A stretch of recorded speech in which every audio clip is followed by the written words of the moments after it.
Hey guys, welcome back to Bomb Twin Mom. Today I'm going to tell you about hand, foot, and mouth disease. The first thing I'm going to tell you is this should be renamed Cry Your Head Off disease.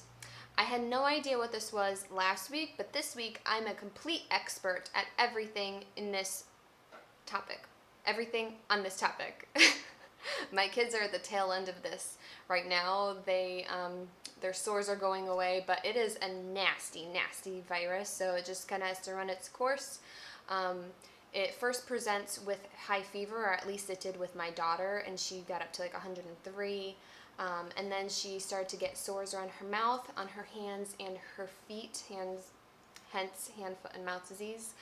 And then she also got them all over her body too, but not as bad. Lincoln didn't get his sores as bad, but we also started this special bath concoction, which I'll talk to you about in a moment, and I think that kind of prevented him from getting it full blast like Mila did. And then I think the worst part of this is that they get sores in their mouth, which is so painful, and it's just generally uncomfortable. They can't take anything by mouth, they can't drink anything, they can't eat anything, they can't take their bottle, and they just are all around miserable.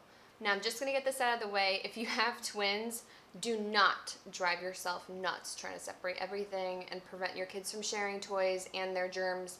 Inevitably, this is a very contagious disease, and if one twin has it, the other one will probably get it, most likely. The other thing we found helpful was to keep our kids separate at night. They normally sleep together in their nursery, but in separate cribs, but while they were sick, they were really waking each other up a lot, and it just was easier when we had the help. Our moms came on separate days to kind of help us out, and we would take one twin and our mother would take the other twin, and it just really helped them get a little more rest at night. All right, with that being said, let us get into the comfort measures that helped our kids through this awful virus. The first thing was the thermometer that we used. We actually used an exogen temporal scanner, which you just kind of put on their forehead and scan it.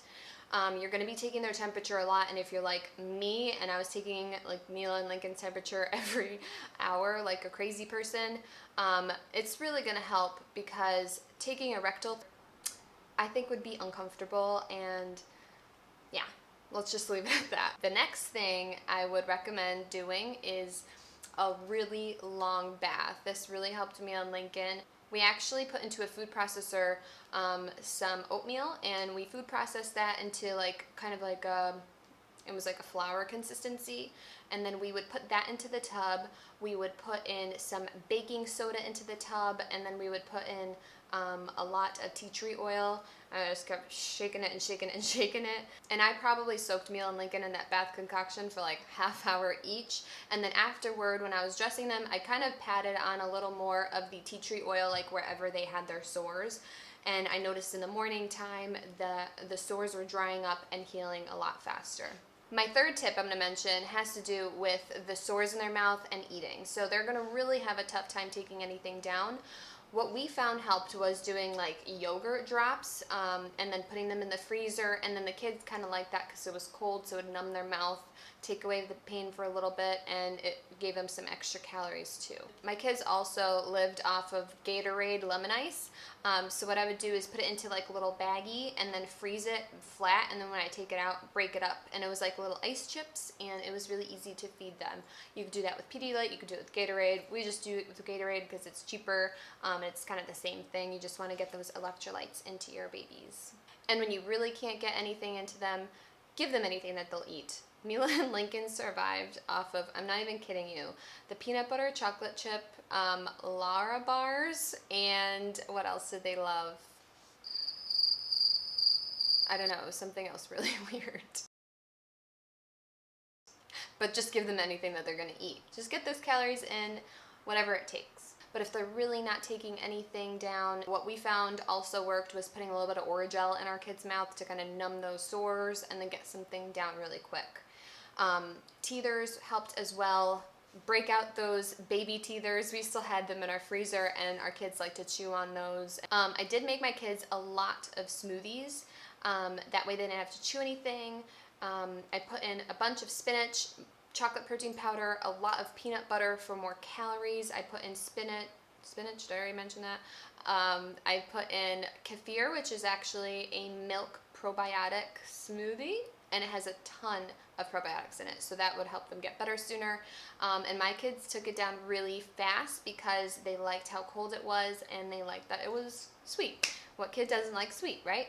Now, getting back to their skin, it's going to be really dry, really itchy, and really like rashy. So hydrocortisone cream was really awesome. Another thing that we found helped with the pain of just going through all of this was Tylenol Motrin. We just did it around the clock. I kept a really good note of when I was giving it to them so I didn't overdose them. And it also just really helped bring their fever down and just get them more comfortable so they can survive to the next minute. My last tip is distract your kids. This is my favorite one, and Brian's probably the best at this, but he went out to get them remote control toy cars. Lincoln was a little hesitant at first and was terrified of how crazy flippy the car was, but he then warmed up. We got them cute little hats, Ryan Golden party hats, and we just had a blast just getting them to forget how painful everything was for those few minutes that they were concentrated on whatever they were doing.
Wraps up everything for this video. I hope that you enjoyed it. If you liked it, please give me a thumbs up.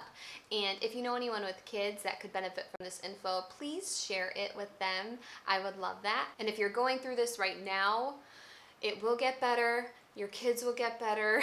It is temporary. I know it's really sucky, but it's temporary. I wish you and your babies the best of luck. All right. See you later, guys.